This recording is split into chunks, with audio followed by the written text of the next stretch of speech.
Hey there, Storyland explorers. Do you ever feel like you're on an epic quest just to figure out what's for dinner? Well, guess what? I've got the perfect spell for you. It's called HelloFresh. With HelloFresh, you'll get farm-fresh, pre-measured ingredients and seasonal recipes delivered straight to your door. No grocery store lines to battle, no hunting for recipes, just delicious, chef-crafted meals that are fun and easy to make. My family loves it, especially during the holidays when life feels busier than ever. We can pick our meals from over 50 recipes each week, and dinner is ready in no time. It's like having a little kitchen wizard on your side. And here's the best part. You can get 10 free meals at hellofresh.com/free Storyland. Applied across 7 boxes, new subscribers only, varies by plan. That's 10 free HelloFresh meals. Just go to hellofresh.com/free Storyland. That's FREESTORYLAND.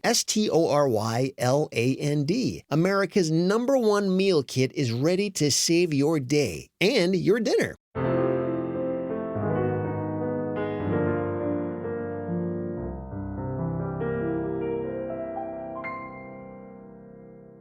Once upon a time, there was a girl named Nora, and Nora lived in a house in the woods.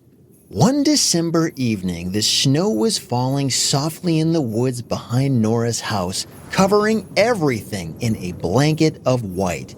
And Nora loved taking walks in the fresh snow when the world felt peaceful and new.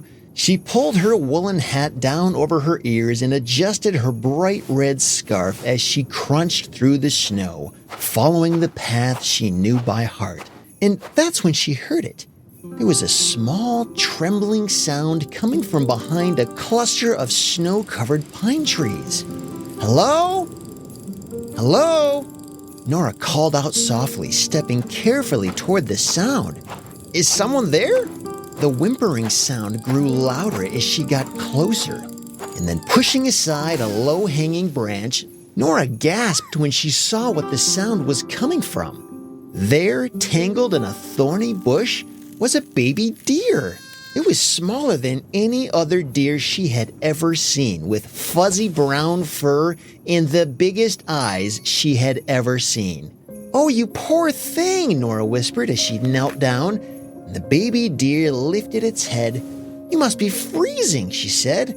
"You need to come with me," as she took off her coat and wrapped it around the tiny deer. But as Nora untangled him, she could hear the sound of howling wolves off in the distance. Nora froze. Those wolves must have caught the baby deer's scent, and they were closing in as the sound of the wolves got louder. Without hesitating, Nora scooped the baby deer into her arms and sprinted back toward her house. And the wolves' howls grew louder, and the snow was making it hard for her to run. When Nora finally got back to her house, she barely made it inside before the wolves reached her yard. And slamming the door shut, she collapsed to the floor, clutching the trembling baby deer in her arms. And outside, the wolves snarled and scratched at the door. "Don't worry," she said to the baby deer. "I'll protect you." As Nora brought the baby deer up to her bedroom, she said, "Where's your mom? How did you get left out there all alone?" When she set the deer down on her bedroom floor and reached out her hand, the baby deer didn't shy away. Instead, it nuzzled against the palm of her hand. "We're going to have to give you a name if you're going to stay with us for a while. How about we call you Rudy? Rudy's a good name." And that's when Nora noticed something extraordinary. The baby deer's nose looked like it was red, and it almost looked like it was glowing ever so faintly, like starlight trapped beneath glass. And that's when Nora realized this wasn't just any baby deer. It was a reindeer, like the kind that live way up north. And the little reindeer tried to stand but wobbled on its shaky legs. And carefully she lifted the baby animal into her arms and snuggled it against her chest. Nora's mind raced with questions. Where did this baby reindeer come from? And why was its nose red like this? And why did she have the strangest feeling that this wasn't just any lost reindeer? And over the next few days, Nora fed the baby reindeer apples and warm oats. And with each passing day, the baby reindeer's red nose began to glow brighter. But as he grew stronger, strange things started happening. There was a shadowy figure who would walk by Nora's house and appear at the edge of her yard after dark, watching the house. And one morning, when Nora woke up, she saw that Rudy's bed was empty. She got up out of bed and walked out of her room and down the hall and saw that the front door to her house had been left wide open. With her heart racing, she grabbed her coat and ran into the woods, where she found Rudy caught in a trap. And standing over the baby reindeer was a tall, gaunt man cloaked in black. But there was something oddly familiar about him, something that reminded her of old photographs she'd seen of the North Pole workshops. "I've been looking for this one," the man sneered. "He belongs to me now." "No, he doesn't," Nora shouted, standing between the man and Rudy. "He's just a baby." And the man's laughter echoed through the forest. "You don't understand, child. I was once Santa's head reindeer keeper until they cast me out.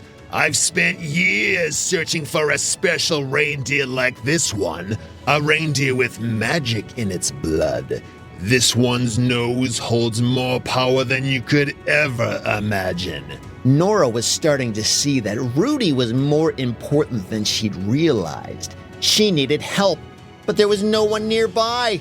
And that's when she looked at the tall man in the black cloak and said, "I don't think you understand. Rudy is not for sale." And with that, she ran forward and snatched Rudy out of the man's hands and began running back to her house. But then she heard him say, "What? Get back here right now, slow down!" as his footsteps began following her. Nora could hear the man running after her as the footsteps were getting closer and closer. She didn't know if she'd be able to make it back to her house on time. What was she gonna do? But that's a story for another day.